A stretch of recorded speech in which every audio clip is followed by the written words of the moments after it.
What's up, everybody? It's Death Eye Brain, and I'm back with you today. Another day, another dollar, another episode for y'all's entertainment, enjoyment, and for y'all to gain knowledge on penitentiary. We're going to be talking about today some of the top 10, to me, stickiest situations, most dangerous situations that a person could possibly come across in the state penitentiary, okay? I know one thing's for sure. I've seen a few of these in action personally, and I've also seen people go through these situations, and I'm going to tell you the best way to get around them or to avoid them, or if you have to face them head on, I'm going to tell you the best way to go about doing them. Okay, I'm going to start from number 1 being the least, number 10 being the worst. Let's go ahead and get to it, man. Number 1. For me, I was a tattoo artist, okay? Now, this could go for the person getting the tattoo work done as well. But for me, I was a tattoo artist. So this was always a sticky situation that I came across, okay? After I gave someone a tattoo, they had a fresh tattoo. These people usually go around showing it to people, and you think these guys ain't seeing them on the camera showing their new tattoos. I always inform them, do not show people unless you're in the cell. Keep it covered. If it's summertime, wear a long sleeve collar button up that they give you. Don't wear the short sleeve. They're going to see it. If it's on their neck or somewhere where it's visible. Now, if it's not visible, you don't really have to worry about it. But I did either way, because there's a lot of strip searches. You never know when a guard's going to see a fresh tattoo. For me, after I did a fresh tattoo on someone, in order to avoid a sticky situation, I immediately got all of my equipment and transferred it to my homeboy's cell for holding. Because if anything does happen, and they find out that you were the one doing the tattoo, the first thing, and leading into the number 2 stickiest situation, they're going to come give you a shakedown. Okay, they're going to search your cell and everything in it or on you. Number 2 is going to be shakedowns. What are you going to do during this shakedown? Okay, they come in without warning. They'll turn off the water in your toilet so that you can't flush nothing. But it's usually just the whole place. So if they're going to do a random shakedown on one cell, they can't turn off the water on one cell. If you're in a cell block, it just doesn't work like that. So you will have the option to be able to flush something. That's the first option always. Flush whatever you have, okay? Now, if you know they're coming for a shakedown, you're going to naturally get all of this stuff out of your cell. Me, to avoid this sticky situation of shakedowns, whatever kind of contraband that I have, okay, I never store it in my cell if it's something that's going to get me in a lot of trouble. Some people that carry weapons and stuff, that's a different situation. You can't hide those. I mean, you can hide them in your cell, but if they're coming for a shakedown, you're pretty much screwed. You can't really flush a shank down the toilet. I mean, you can, but most of the shanks I've seen, they're not really flush worthy. You can either just jam it into the toilet hole as hard as possible. But to avoid this shakedown situation, keep your contraband somewhere other than your cell, okay? I used to hide my tattoo gun and stuff underneath the stairs, okay? No one knew about it. I would hide it outside of my cell, literally. So, that's number 2. Try to stay away from sticky situation of a shakedown. Hide your stuff somewhere other than your cell. Or put it in someone else's cell or outside. Now, they're taking a risk of holding that stuff as well, but if you want to make sure you're living peacefully in your cell, that's what you're going to want to do. Number 3, drug test. Yeah, they give random drug screens more than probation officers do. It's tough, man. And I did have a period of when I was smoking marijuana in prison. And that was always something that I was personally worried and terrified about. I would love smoking it, but then an hour later, I'm like, damn, they're going to drug test me, man. What am I going to do? What am I going to do? Now, a quick situation is to avoid these drug tests You got to remember, in prison you're smoking very minimal of marijuana, okay? It's very minimal. Very minimal. So, even though it's getting you high, it's not really, the levels of THC in your system are not going to be that high, and they're very easy to hide. I've had drug tests where I had to go into, take a urine screen, and all I did was drink 3 massive cups of water. They were big cups. 3 massive cups of water, some coffee, and I worked out all the time. So I was constantly burning that THC out my system. So always, if you are a smoker, okay, of weed, you're going to want to do some exercising. Burn that little bit of THC out your system. Drink plenty of water throughout the time. It's always going to save your butt at the end, man, because I'm telling you, these THC levels, they are not that high. You can easily coat them with a bunch of water or just burning it out your system the next day jogging. If you don't want to do that, then good luck. You're going to be getting popping dirty on the urine screen. Your level's going to boost, and you're going to go up from a level 2 or a level 1 to a level 4 or 5 where you don't want to be, okay? You don't want to be with those guys because they're doing a lot of time. And they're just ain't got time for your little bit of time that you have left living in their house. So drug tests. Stay jogging. Drink some water. That was number 3. Number 4.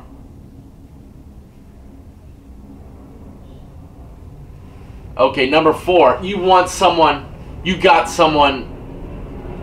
Number 4. You got someone that wants to sleep with you. This personally hasn't happened to me. You know, I am a good-looking guy. I'm not going to lie. I'm a good-looking guy. So I got the attention of some of those gay dudes in prison. I could tell, I could see in their eyes, man. They wanted a piece of old death. That's right.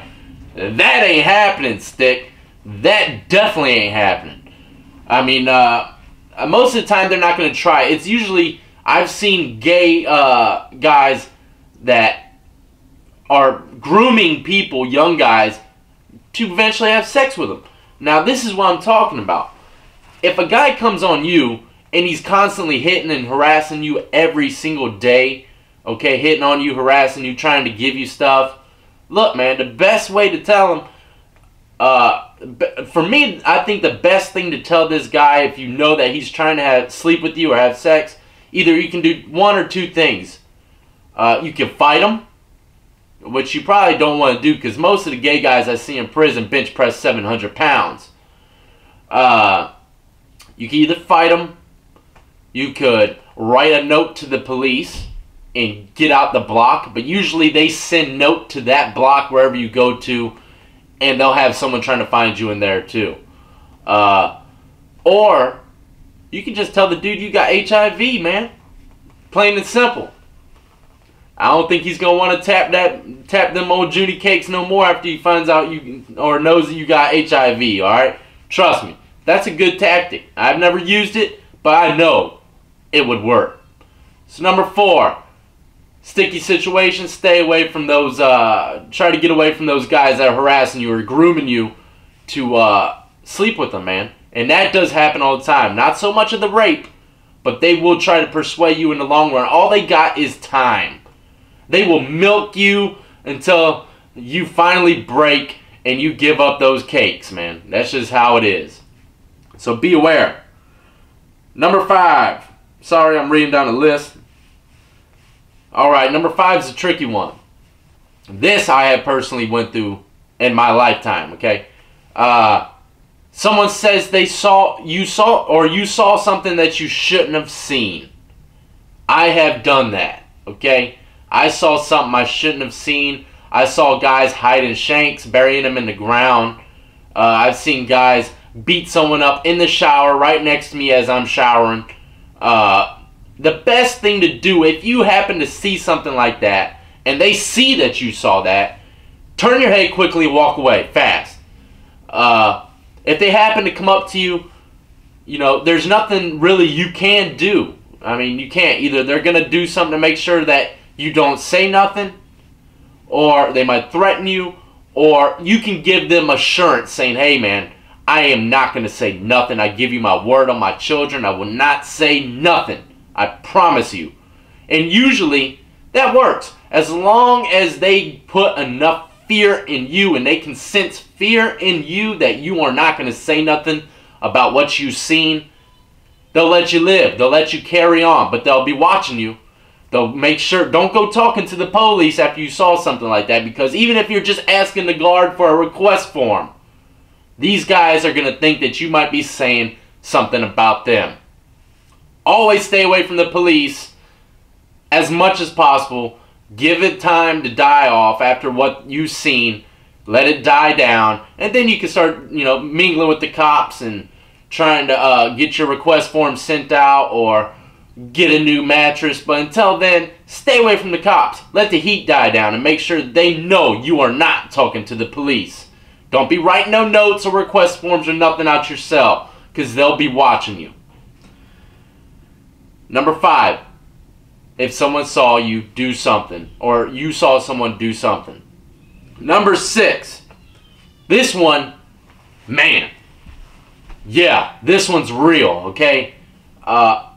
Someone calls you a name in front of everyone, a derogatory name, a feminine name, anything. They call you a name. What are you going to do? Okay? Are you going to back down? Are you going to just let this guy disrespect you like that and call you any name in the book, tell him you slept with your mother or whatever? You going to let that fly? Not me. If you let that fly, man, everyone's going to start attacking you left and right.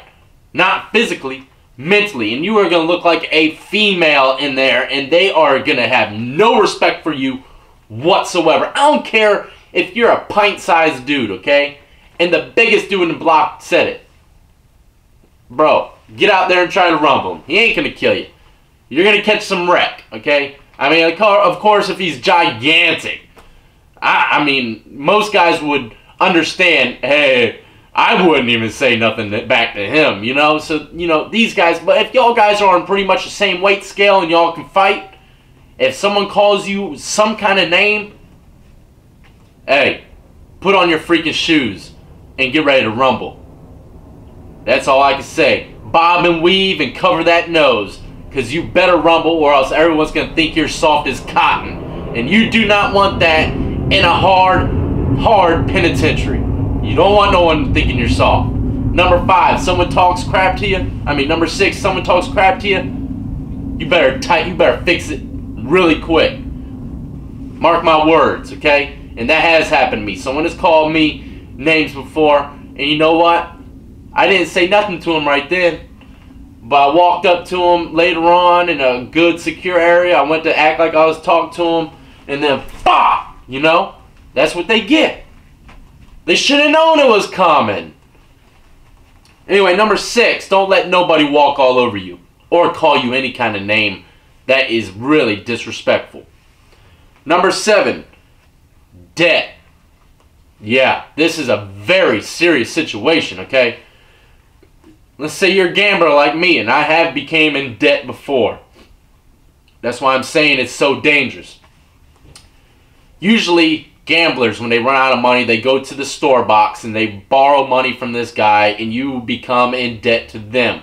Or you over gambled and people keep feeding you chips, poker chips, and you don't bring the money to the table right away. They're trusting you to bring the money, and then you cash out at the end and you don't have enough money to pay them.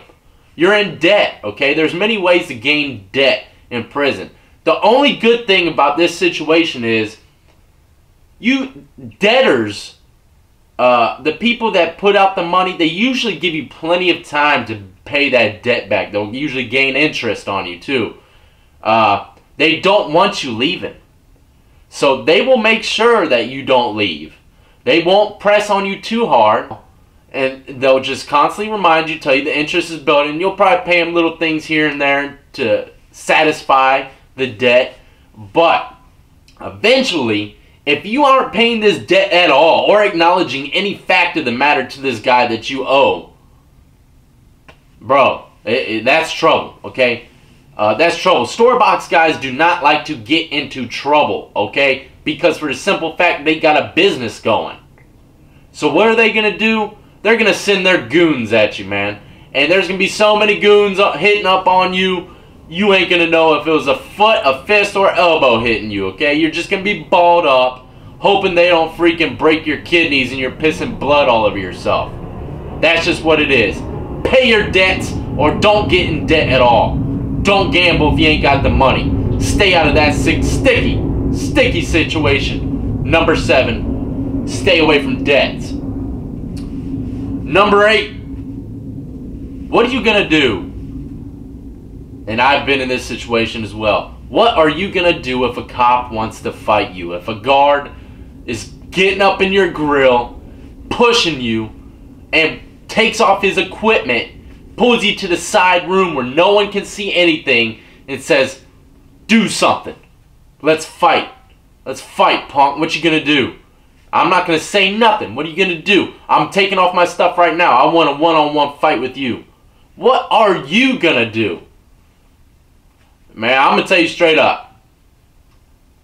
I ain't gonna do nothing. I ain't putting my hands on no freaking guard. He can beat the hell out of me. I don't care. I am not putting my hands on that guard unless I literally feel like my life is gonna perish behind it. Never put your hands on a guard. Never threaten a guard, because that is gonna put you in a freaking maximum security prison within an instant, okay? And you are gonna have the horrible time. I've seen guards stomp people out after they're already handcuffed, okay? I've seen people get dragged by their wrists and one of their wrists break because the guards are just dragging them by their wrist of the handcuffs. Guards are dirty sometimes, man. They're either really soft, moderate, or they're gangster guards, okay? And you don't want to fight them, man. They'll always call for backup. Always. I don't care what they say. They will call for backup. And when those 20 freaking dudes get on your back and jam their knees and cover the camera so no one can see it, and they're punching you left and right while you're handcuffed and maced probably, or tased, you don't want that, man. You're never going to win that situation. Stay away from it. Don't feed into an antagonizing guard. They will push you to the limit. Do not feed into it. Just stand your ground and act like a little woman if you want, okay? Just eat up your pride and just act like a little baby, man. Don't even worry. Don't feed into it. Don't let them get you mad. Stay away from fighting guards or threatening them. Number 9. I don't even have to look at my list for this. Number 9. What are you going to do if the word is someone wants to kill you? If they got a hit out on you? What are you going to do?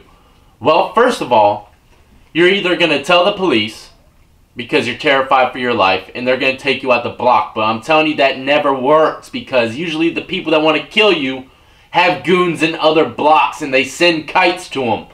Okay? It doesn't work. And then when you're in that new block, you don't even know who the goons are. You don't know who to look after. You don't know who's going to run up behind you and stab you in your back, because you don't know. In the block that you're in, you know who's going to probably come at you. You know who the goons are. Okay? So what you're going to want to do if someone's trying to kill you, okay, and you know they're trying to kill you, you're going to, first things first, you're going to get a weapon. Grab yourself a weapon, man. I'm sorry to say it, I would never endorse grabbing a weapon, but this is the first thing that I would do.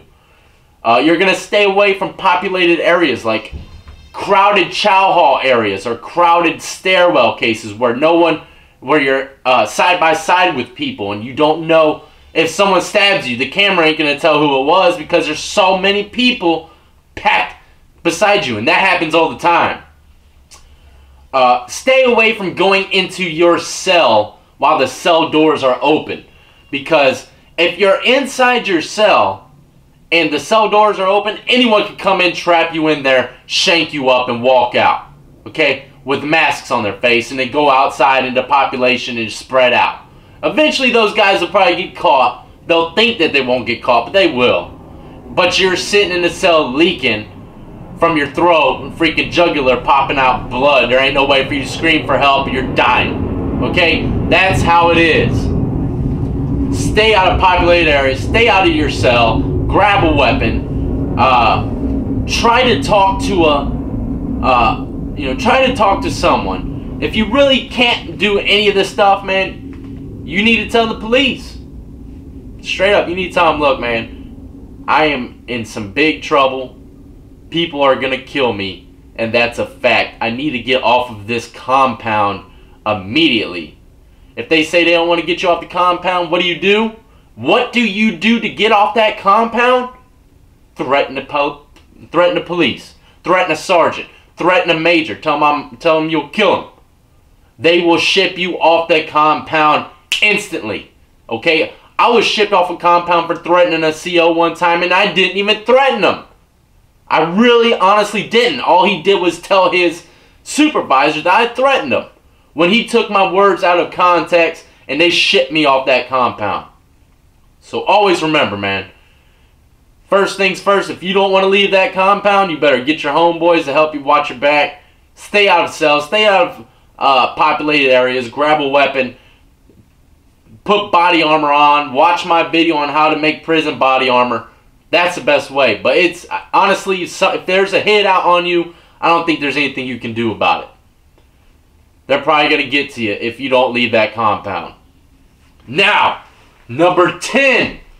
The grand finale of sticky situations and what they stay away from, okay? Number 10. Someone found out that you're snitching. Hey, that's like a dang death sentence. That's like a beatdown sentence in prison, okay? Someone found out that you are a snitch. First way to get out of that sticky situation. Don't snitch. Don't drop dime. Simple as that. Now, if there's any other way to get out of it, I don't care. I don't care. But the fact is, you shouldn't have been snitching. So that's number 10, man. There's no advice I can give you for that. Besides, don't run your freaking mouth to the cops. Straight up. Number 10, top of the list. You will be destroyed for finding out that you are a freaking dime dropper, a snitch, a rat. Okay? Don't do it. Best piece of advice. Don't say nothing. Anyway, so the next time, man, I want to thank everyone who's been liking and subscribing to my channel. Man, y'all are awesome, spectacular. The ones leaving comments, I'm watching you, man. I'm watching y'all. The guys have been there since the beginning, the riding. I love y'all, man. Y'all are amazing. And the new guys, new women, new people, anyone, hey, I thank you too, man. You're supporting me, and you're giving me more inspiration to give more to y'all, to train myself and to learn more techniques on how to make better videos and better entertainment for y'all. So until the next time, man, I thank all y'all. Death I bring.